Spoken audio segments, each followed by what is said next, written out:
The Great Hall of Nexus Prime had never been so quiet.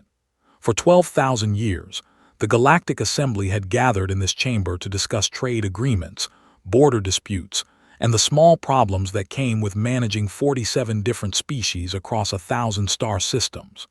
But today was different. Today, the representatives sat in their seats with fear written across every face, every tentacle, every glowing surface that passed for a face among the alien races. Admiral of the Hegemony stood at the center of the chamber. He was a tall creature, covered in dark blue scales, with 4 arms and eyes that had seen too much death in recent weeks. His voice echoed through the hall as he delivered the news that would change everything. The Void Swarm had awakened. These words meant nothing to the younger species in the assembly, but the ancient races, the ones who had been traveling between stars when humanity's ancestors were still learning to walk upright, they knew. They remembered the old stories, the warnings passed down through countless generations. The Void Swarm was not just an enemy. They were the end of everything. High Counselor of the Delphine Collective rose from his seat.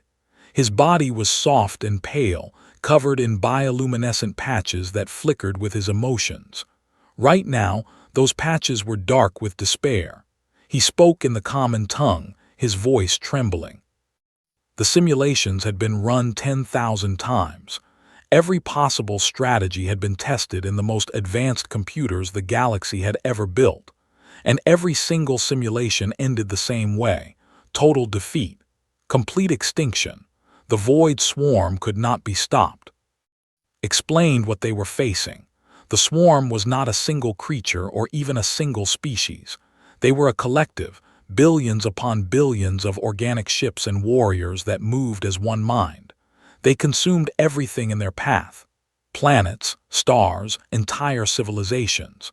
They had been sleeping in the darkness between galaxies for millions of years, and now they were awake and hungry.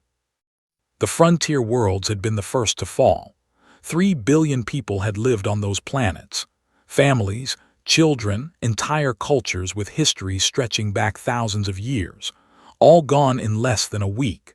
The swarm had descended on them like a wave of darkness, and when they left, there was nothing but empty rock floating in space. One by one, the representatives of each species rose to speak. The crystalline beings made of living glass who had mastered energy manipulation admitted that their weapons had no effect. The swarm simply absorbed the energy and grew stronger. The gas giant dwelling, ancient beings who existed as clouds of intelligent particles, suggested that perhaps surrender was the only option. Maybe the swarm would absorb them peacefully. Maybe death would not be painful. They had already begun preparing for the end. Their hive minds were shutting down, one by one, as their species entered a state of deep sleep. They hoped to hide from the swarm by becoming invisible, by stopping all brain activity until the danger passed. It was a desperate plan, and everyone knew it would not work. In the back of the Great Hall, far from the important seats where ancient species sat, a small group of beings watched all of this with growing confusion. They were new to the assembly, having only joined 30 years ago. Their planet was small and unremarkable, orbiting a medium-sized yellow star in an unfashionable corner of the galaxy. Most of the other species had barely noticed their arrival. Some still could not tell them apart from each other. These beings were humans, and they had never been more confused in their lives. Commander Jake Harrison sat with his arms crossed, listening to speech after speech about inevitable doom. He was a military man, tall and broad-shouldered, with short brown hair and eyes that had seen combat on 3 different worlds. Next to him sat Lieutenant Maria Santos, his second-in-command and oldest friend. She had dark hair pulled back in a tight braid and an expression that said she was not impressed with what she was hearing. Jake leaned over and whispered to her. He asked if she was really hearing what he was hearing. All these advanced species, with their incredible technology and thousands of years of civilization, and they were just giving up. They were not even going to try to fight. Maria whispered back that it seemed that way. She had been counting, and so far, 17 different species had suggested various forms of surrender or hiding. Not a single one had mentioned actually fighting the enemy. At the front of the human delegation sat Ambassador Frank Cole. He was an older man in his 60s, with gray hair and a weathered face that showed decades of difficult negotiations. He had spent his career convincing people to see things differently, to find solutions where none seemed to exist. And right now, he was watching the most powerful civilizations in the galaxy prepare to die without a fight. Frank stood up slowly. The movement was so unexpected that the entire chamber fell silent.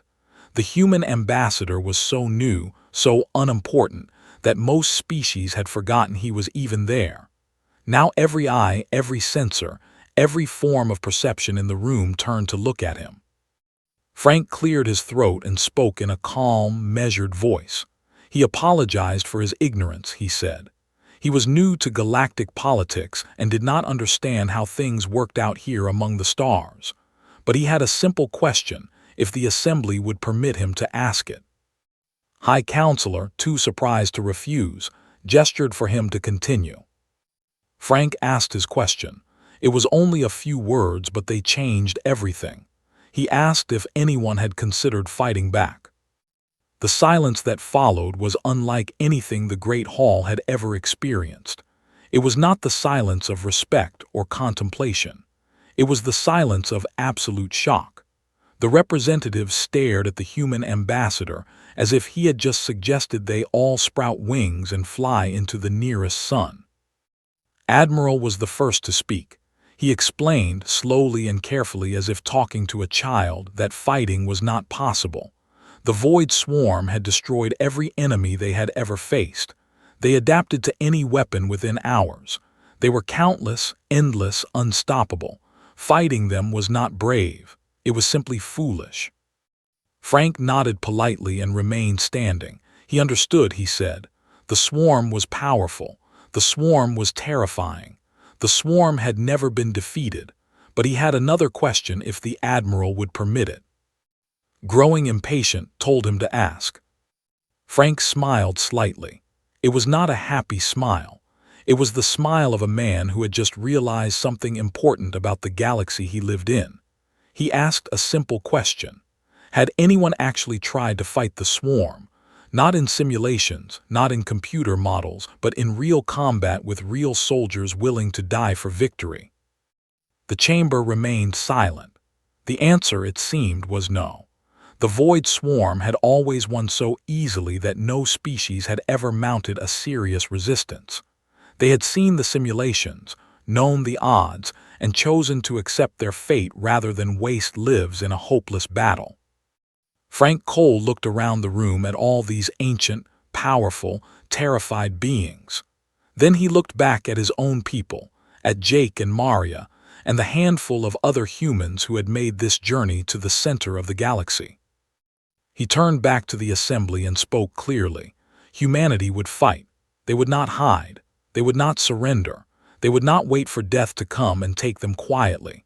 If the galaxy needed someone to stand against the darkness, then Earth would answer that call. It was not because humans were brave or stupid or special. It was simply because someone had to try, and it seemed no one else was willing. The representatives of 47 species looked at the small human delegation with a mixture of pity, confusion, and something that might have been hope. For the first time in weeks, someone had suggested that the end was not certain. Jake Harrison caught Maria's eye across the room. She raised an eyebrow at him, a silent question. He nodded slightly in response. They both knew what this meant. War was coming, and humanity had just volunteered to lead the charge. The days following Ambassador Cole's declaration were strange and uncomfortable for the human delegation. Word had spread quickly through the assembly that the new species from the backwater planet called Earth had volunteered to fight the Void Swarm. Most of the galaxy's reaction was a mixture of pity and dark amusement. These poor, ignorant creatures had no idea what they were facing.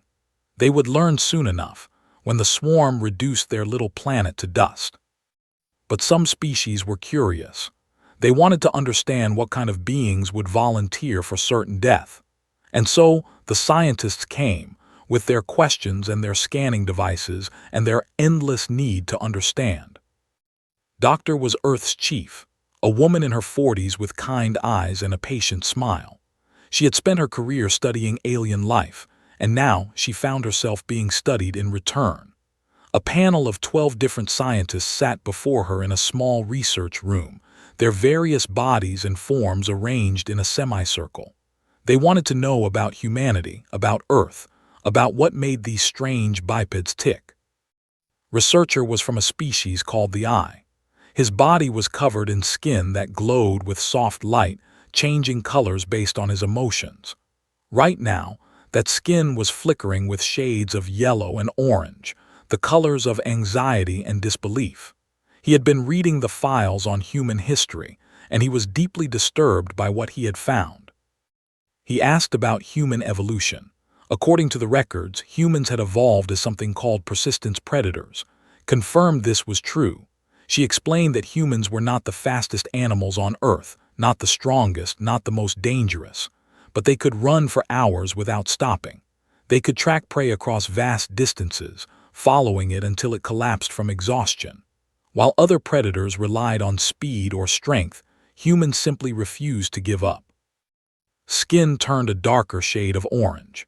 He asked about the thing called sweating, explained that humans leaked water from their skin to stay cool, allowing them to keep moving when other animals had to stop and rest.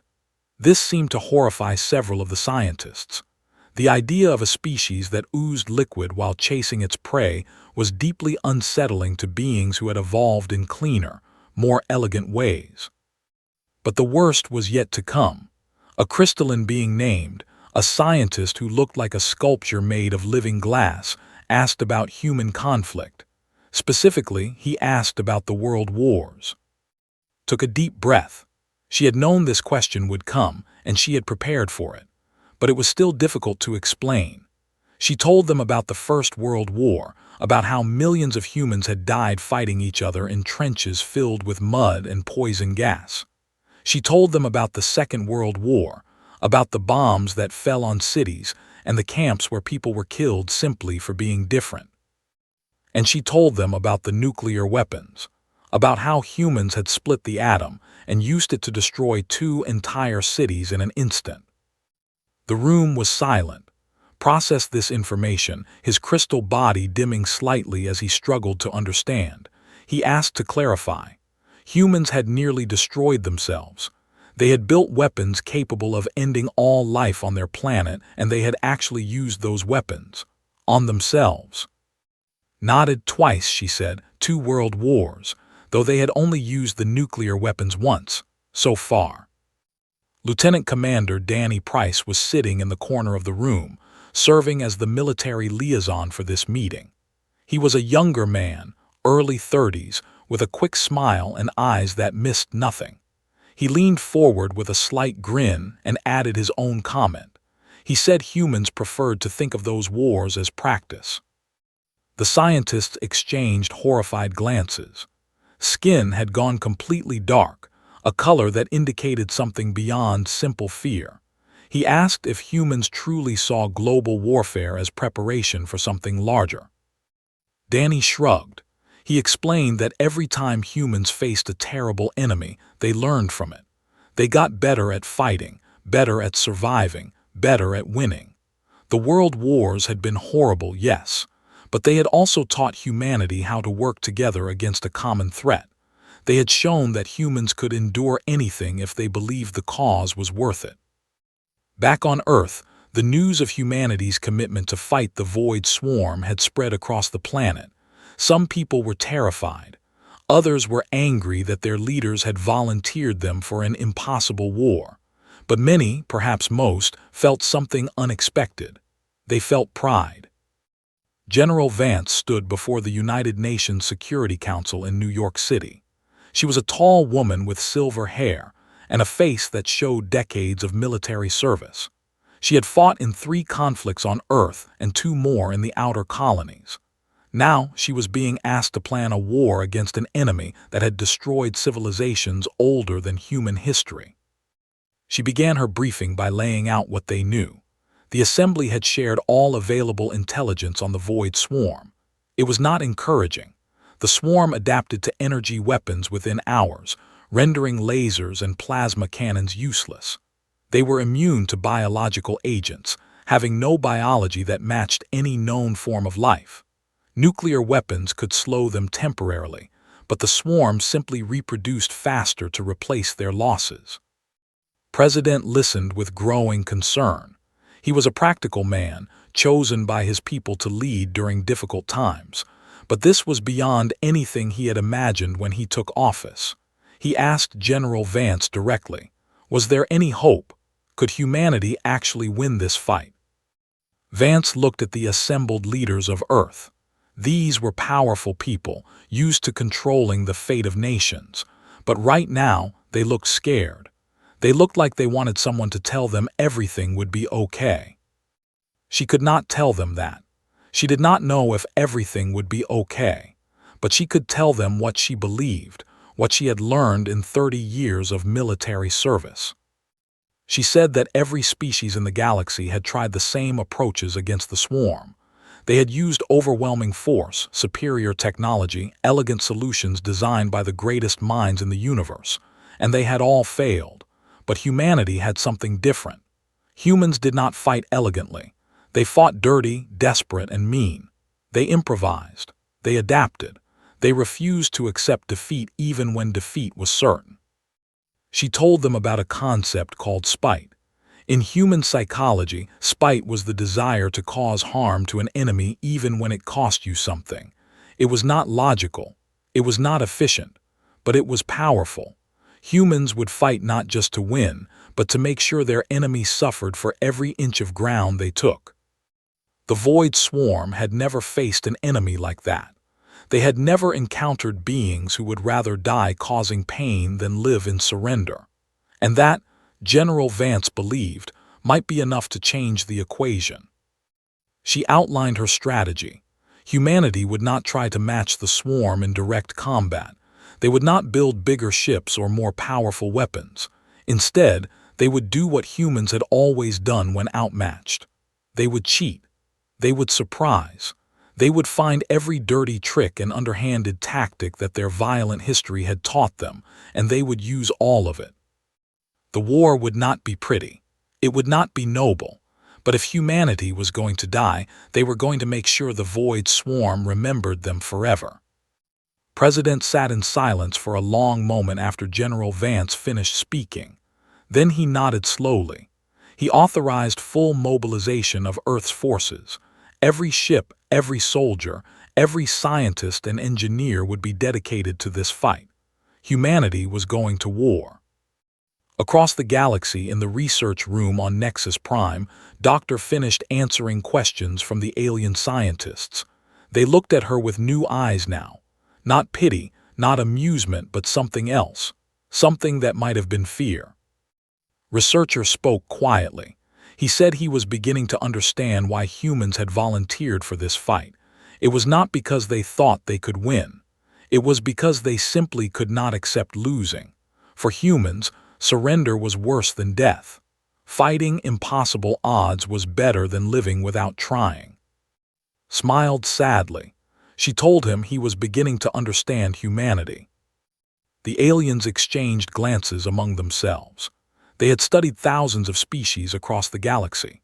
They had seen civilizations rise and fall, empires built and destroyed.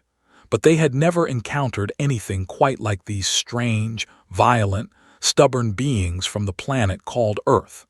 And they were beginning to realize that the Void Swarm had never encountered anything like them either. Perhaps, for the first time the outcome of this war was not certain. Perhaps these humans, with their terrible history and their refusal to surrender, might actually have a chance. Or perhaps they would simply die screaming, like everyone else who had faced the swarm. Either way, it was going to be interesting to watch. 6 months had passed since humanity declared war on the Void Swarm. In that time, 3 more species had fallen to the enemy. Their planets were empty now, their people gone, their histories erased as if they had never existed. The Galactic Assembly had given up all pretense of fighting. They were focused entirely on evacuation, trying to move as many civilians as possible to distant corners of the universe where the swarm might not follow. And then the human fleet arrived at the front lines, and everything changed. Admiral stood on the bridge of the battleship Defiance, watching the stars through the main. She was 53 years old, with gray streaking her black hair and lines on her face that showed decades of difficult decisions. She had commanded ships in 4 different conflicts. She had lost friends, colleagues, and thousands of soldiers under her command, but she had never faced anything like what waited for them in the darkness ahead. The Defiance was unlike any ship the galaxy had seen before. Its hull was painted matte black, designed to absorb sensor scans rather than reflect them. It bristled with weapons that made the assembly observers deeply uncomfortable. Some of those weapons were familiar, standard energy cannons and missile tubes, but others were strange, improvised, clearly built by people who did not care about elegance or tradition. Admiral's voice came through the communication system. He was commanding the defense fleet, what little remained of it. He thanked the humans for coming, but warned that their forces could not possibly make a difference. The swarm had already destroyed ships numbering in the thousands. What could a few hundred human vessels do against such overwhelming power? Smiled slightly, she told the commander with genuine respect that humanity was not there to die heroically. They were there to win. She turned to her tactical officer, a young man named Park who had graduated at the top of his class from the Earth Naval Academy. She gave him a simple order: begin Operation Spite. Nodded and began transmitting commands across the fleet. Every human ship activated systems that had been developed in secret over the past 6 months. These were not weapons in the traditional sense. They were something far stranger and more terrible. The first wave of human attacks hit the approaching swarm fleet like nothing they had ever experienced. From the human ships came a wall of sound, broadcast across every frequency the swarm used to communicate. It was not music. It was not words. It was pure noise, designed by psychologists and sound engineers to cause maximum discomfort and confusion. Discordant tones, clashing frequencies, patterns that disrupted thought and communication. At the same time, the human ships deployed clouds of metallic particles into space. These particles were laced with chemicals that Earth scientists had identified as irritants to organic tissue. Capsaicin, the compound that made peppers hot. Sulfur compounds that smelled of rot and decay. Substances designed not to kill, but to cause suffering. The third element of the attack was biological. Missiles launched from the human ships, but they did not contain explosives. Instead, they carried payloads of bacteria harvested from Earth's deepest oceans. These microorganisms were the most aggressive, most adaptable life forms humanity had ever discovered. They could survive in conditions that would kill any other living thing. And they were very, very hungry. The swarm fleet hesitated. In all the records of the assembly stretching back 12,000 years, the void swarm had never hesitated. They were a perfect predator, a force of nature that consumed everything in its path without pause or doubt. But now, for the first time in recorded history, they stopped. Park stared at his sensor readings in disbelief. He reported to Admiral that the swarm was confused. They had never encountered anything designed purely to cause discomfort. Every other species had tried to kill them with powerful weapons. No one had ever tried to simply make them miserable. Nodded slowly. She said this was humanity's first gift to the galaxy: spite, the desire to cause pain even when victory seemed impossible. But it was the second phase of the attack that truly horrified the assembly observers watching from a safe distance. The human Marines launched from their transport ships in small boarding craft. They were heading directly toward the swarm vessels, those nightmarish organic ships that looked like something from a fever dream. No species had ever successfully boarded a swarm ship. The few who had tried had died within minutes, overwhelmed by the countless drones that filled every corridor. Sergeant led the first squad into the largest swarm vessel. She was 31 years old, born in a small town in New Mexico, and she had never expected to die fighting alien monsters in deep space. But here she was, and she was determined to make her death count for something. The interior of the swarm ship was like being inside a living creature. The walls pulsed with strange fluids. The air was thick with smells that made the Marines gag inside their helmets. And everywhere, in every shadow, the swarm drones waited. The team moved forward, their rifles barking fire and thunder. The drones came at them in waves, fast and terrible, with claws that could tear through metal and teeth that could crush bone. Within minutes, the swarm had learned the patterns of human combat. They adapted to the Marines' tactics, anticipating their movements, countering their strategies. So the Marines stopped using tactics. Screamed into her communication system. She told her squad to improvise, to be unpredictable, to be human. Private Tony dropped his rifle and grabbed a piece of the ship's own structure, a bone-like strut that had broken loose during the fighting. He used it as a club, swinging wildly at anything that moved. It was not elegant, it was not trained, but it worked. The swarm had no counter for random violence. Corporal Bate pulled out her emergency flare and ignited it. The corridor filled with choking smoke and blinding light.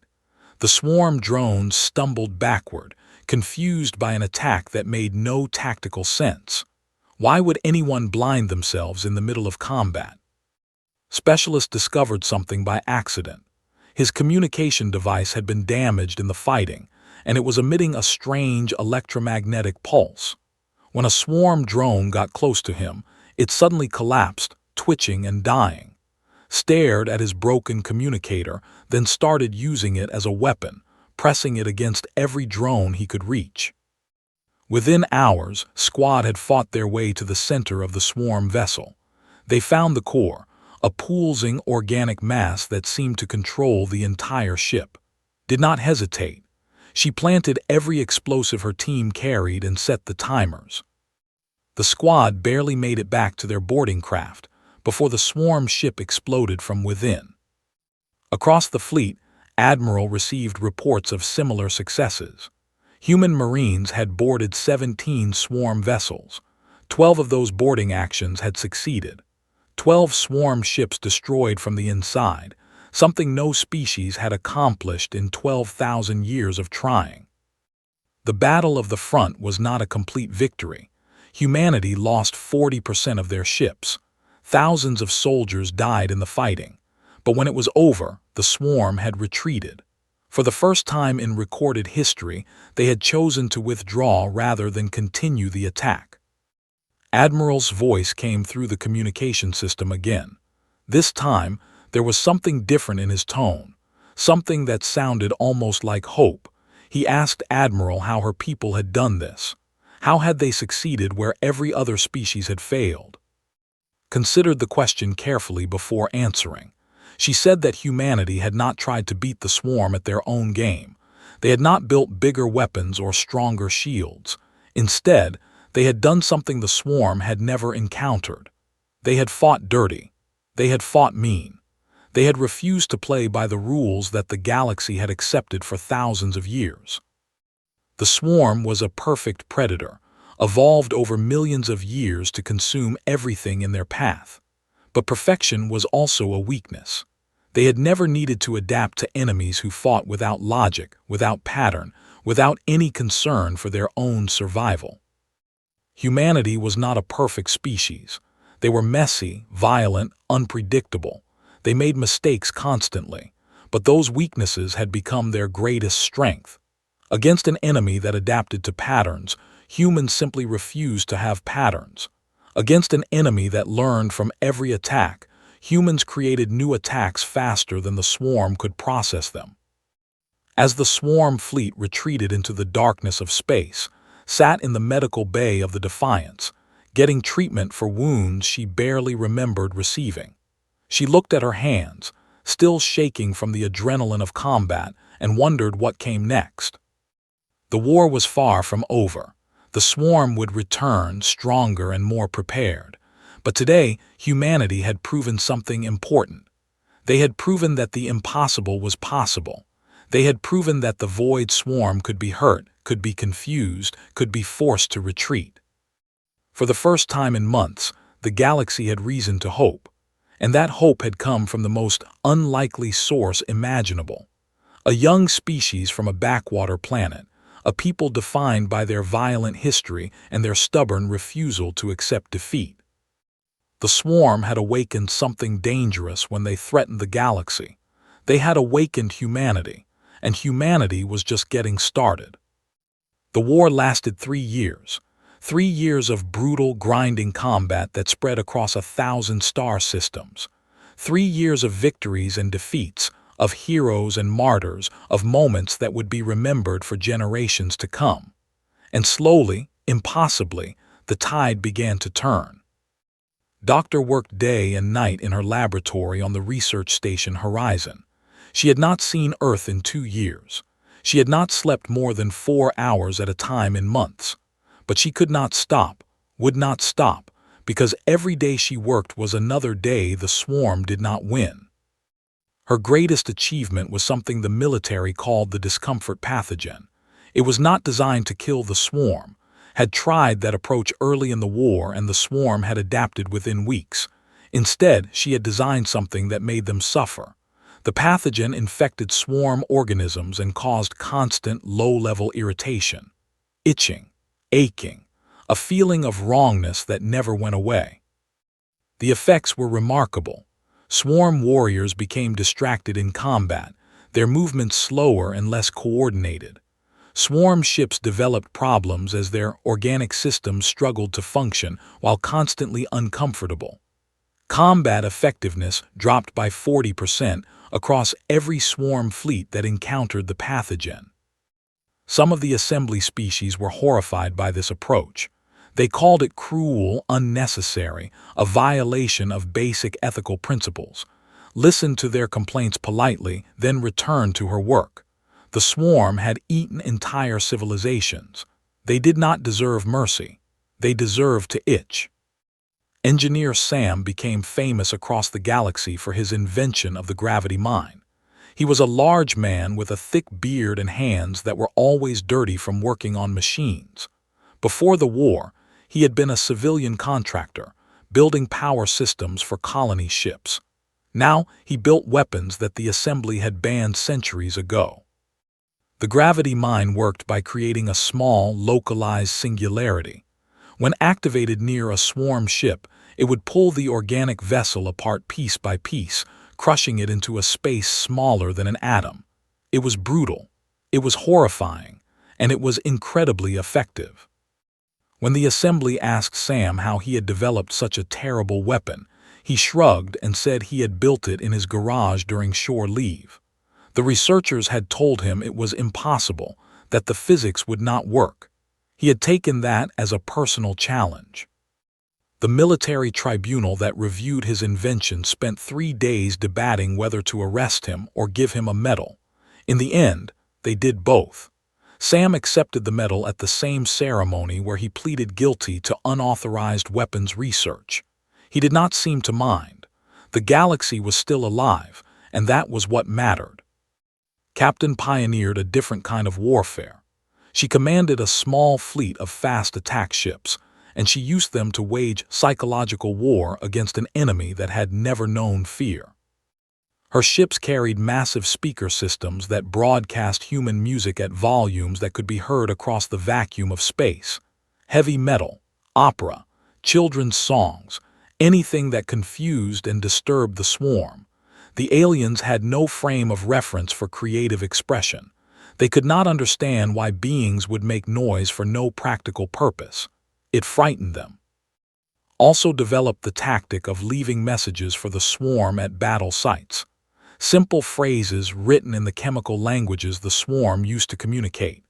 Messages like, "We are coming," and "You will remember us," and "Today is a good day to die but not for us." The swarm began avoiding fleet whenever possible. For the first time in their existence, they were afraid of something. But the true turning point of the war came at the Battle of Sanctuary. Sanctuary was a core world of the Delphine Collective. 2 billion civilians lived there, soft-bodied beings with bioluminescent skin who had never known war. They were artists, philosophers, scientists. They had contributed more to galactic culture than most species managed in 10,000 years, and now the Void Swarm was coming for them. The assembly fleet had already retreated. The admirals had run their calculations and determined that defending Sanctuary was impossible. The resources required to protect the planet would weaken defenses elsewhere, allowing the swarm to break through on multiple fronts. The logical decision was to abandon the Delphine and focus on saving what could be saved.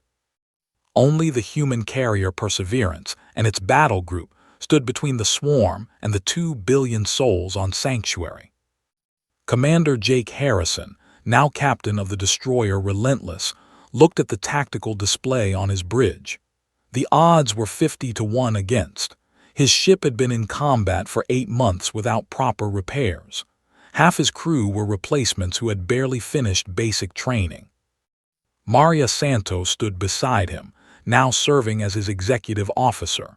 She had been with him since the beginning of the war, through victories and defeats, through moments of hope and despair. She looked at the same display and saw the same impossible odds.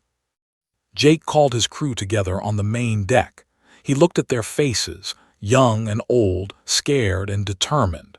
These were people who had volunteered for this mission knowing they might not come back. They deserved honesty. He told them they were outnumbered 50-1. He told them their allies had already written the Delphine off as dead. He told them the smart move, the logical move, was to fall back and regroup, to live to fight another day.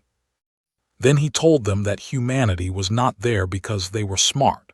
They were there because someone had to be. Because if they did not stand here today, then everything humanity claimed to believe about itself was a lie. Maria stepped forward and added her voice to his. She said they had not come all this way just to run. The people of Sanctuary were counting on them. The galaxy was watching, and humanity had a reputation to maintain. The crew of the Relentless voted unanimously to stay and fight. The Battle of Sanctuary lasted 18 hours. It was the bloodiest engagement of the entire war, a grinding nightmare of constant combat that pushed every human ship and every human soldier to their absolute limits. The swarm came in waves, each larger than the last. They had learned from previous battles, adapting their tactics to counter human unpredictability. But humans adapted too, changing their strategies from hour to hour, refusing to settle into any pattern the swarm could predict.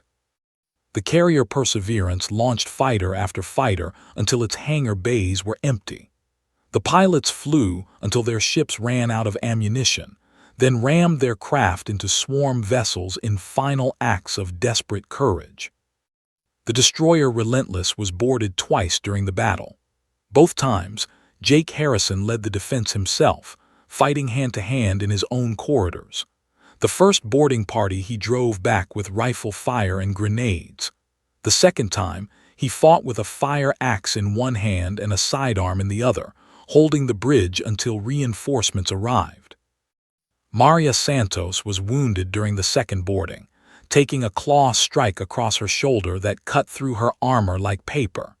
She refused to leave the bridge, continuing to coordinate fleet movements while medics worked on her wound.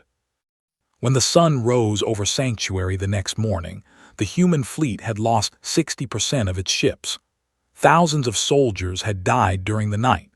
The Relentless was barely functional, held together by emergency repairs and the stubbornness of its crew. But 2 billion Delphine were still alive. The swarm had retreated, driven back by an enemy that simply refused to lose. In the days that followed, news of the Battle of Sanctuary spread across the galaxy. Species that had given up hope began to reconsider. If humanity could defend Sanctuary against those odds, perhaps the war was not lost after all. More importantly, the swarm had learned something new at Sanctuary. They had learned fear. Not the simple fear of a predator facing a larger predator, but the deep, existential fear of facing something that could not be understood or predicted. Humanity had become the monster that monsters feared. Jake Harrison received a medal for his actions at Sanctuary, though he could not remember the ceremony. He was too tired, too drained from months of constant combat. Maria recovered from her wound and returned to duty within a week, joking that she had always wanted an interesting scar. The war was not over. The swarm still outnumbered the combined forces of humanity and the Assembly by factors of 1,000 to 1. But the impossible had become possible. Victory was no longer a dream but a goal that could actually be achieved. And across the galaxy, beings of every species began to look at humanity differently. Not with pity or confusion, but with something approaching respect.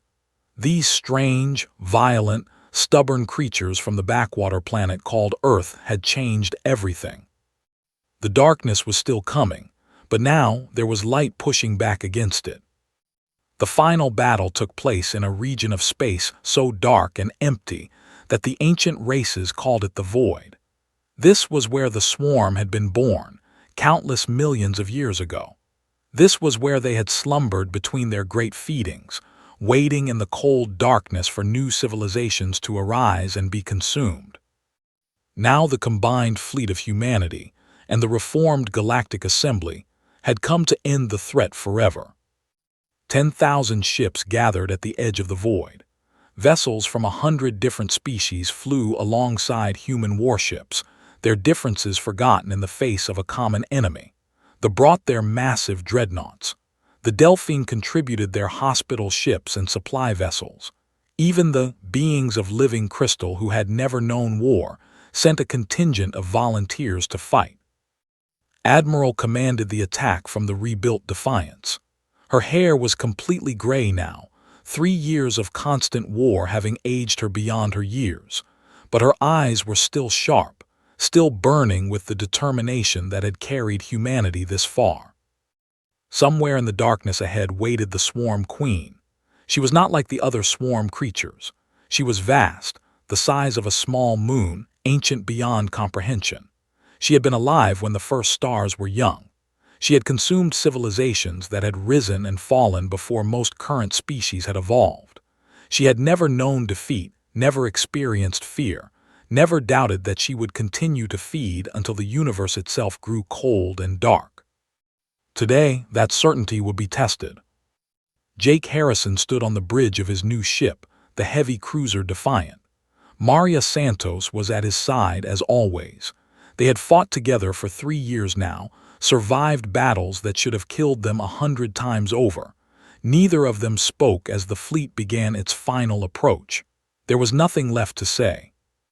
The battle began with a swarm counterattack that would have destroyed any other fleet in galactic history. Millions of drones poured out of the darkness, followed by organic warships the size of cities. The Queen was defending her home territory, and she had gathered every resource at her disposal for this final confrontation. But the combined fleet did not break. They had trained for this moment. They had planned for every contingency. And they had something the swarm had never faced before, allies who were willing to die for each other. Human ships flew wing to wing with dreadnoughts, covering each other's blind spots. Delphine medical vessels moved through the battle zone, rescuing wounded crews from damaged ships regardless of species. Crystal ships channeled energy to human weapons, boosting their power beyond anything the swarm had encountered. The battle was not elegant. It was not precise. It was brutal and ugly and costly beyond measure. Ships died by the hundreds, their crews sacrificing themselves to buy time for their comrades. The darkness of the void filled with the light of explosions and the screams of the dying. Ambassador Frank Cole was there, commanding a civilian transport that had been converted for evacuation duty. He was too old for combat, his body failing after years of stress and exhaustion. But he refused to stay behind while others fought. His ship made 17 trips through active combat, pulling wounded soldiers from destroyed vessels and carrying them to safety. A reporter asked him later why he had taken such risks at his age. Frank smiled wearily and said he was too old to fight, but not too old to help. Someone had to bring the wounded home, and he had a ship that could do the job. It was as simple as that. The killing blow came from an unexpected source. Doctor had spent 3 years studying swarm biology. She had created weapons that made them itch, made them uncomfortable, made them suffer. But her greatest discovery had come only in the final months of the war, when she finally understood the true nature of the Swarm Queen. The Queen was not simply a leader. She was a mother. Every drone, every warrior, every organic ship in the swarm was her child. They were connected to her through bonds that went deeper than biology, links of consciousness that allowed her to feel what they felt, to experience what they experienced. Had found a way to use those bonds against her. From a research station at the edge of the battle zone, activated a device she had spent months building. It did not fire weapons. It did not deploy pathogens. Instead, it sent a signal through the quantum links that connected the swarm, a signal that carried something the Queen had never experienced. Empathy. Every wound that humans had inflicted on the swarm over 3 years of war, every death, every moment of fear and pain and suffering, all of it flowed through the connection and into the Queen's mind. The Queen screamed. It was a sound that crossed dimensions, a cry of agony that drove sensitive species mad across the galaxy. The Queen had lived for millions of years without ever understanding what her prey felt when she consumed them. Now she knew. Now she experienced every death she had caused, every civilization she had destroyed, every child who had cried for parents who would never come. And then she stopped. The swarm did not surrender in any formal sense. They did not negotiate or sign treaties. They simply ceased to attack. Their ships went still in space. Their drones stopped fighting and drifted aimlessly. The connection to the Queen had been broken, and without her guidance, the swarm had no purpose. In the months that followed, the remnants of the swarm gathered in the darkness of the void. They did not attack passing ships. They did not respond to communications. They simply existed, trying to understand what had happened to them. Some of them, the younger ones who had been born during the war, eventually reached out to the galaxy. They called themselves the Seekers of Peace.